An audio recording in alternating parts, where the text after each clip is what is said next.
Elle ne pleure pas, elle ne parle pas, mais si tu vois l'un de ces 10 signes chez une femme, c'est qu'elle souffre en silence. Premièrement, c'est elle s'isole par choix. Elle dit qu'elle a besoin de temps pour elle et d'espace, mais en réalité, elle se replie parce que chaque présence lui rappelle qu'elle ne se sent pas pleinement rejointe. Deuxièmement, elle passe des heures à scroller sur les réseaux sociaux, regarder des séries. Pas parce que ça la détend, mais parce que c'est moins douloureux que de ressentir son propre vide intérieur. Et surtout sa solitude émotionnelle. Troisièmement, elle se laisse aller. Elle oublie de prendre soin d'elle.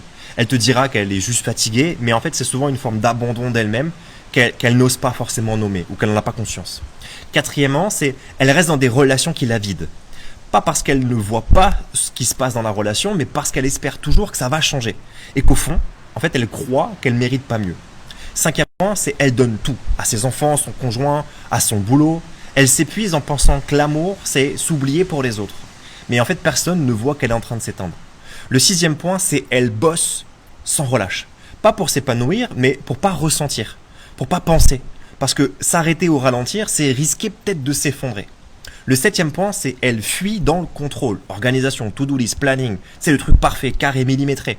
Parce que le chaos intérieur, ça lui fait trop peur. Alors elle s'anesthésie dans l'efficacité, la productivité. Huitième point, elle coupe avec ses émotions. Elle dit ça va, elle sourit, mais elle ne pleure plus, elle vibre plus. Parce que ressentir, en fait, ça serait trop dangereux. Neuvième point, elle devient froide, piquante, agressive ou même distante. Pas parce qu'elle est méchante, mais parce qu'en fait, le trop-plein, c'est devenu une carapace, un bouclier que c'est plus facile de repousser plutôt que de risquer d'être blessée à l'intérieur. Et dixième point, elle cherche des réponses ailleurs, à l'extérieur d'elle. Formation, spiritualité, dev perso. Pas pour grandir, mais pour essayer de réparer en fait une douleur qu'elle comprend pas elle-même. Et là, je m'adresse aux hommes. Si t'es un homme, sache que c'est pas ton rôle de la sauver. Mais si tu l'aimes, commence par regarder ce qu'elle ne dit pas.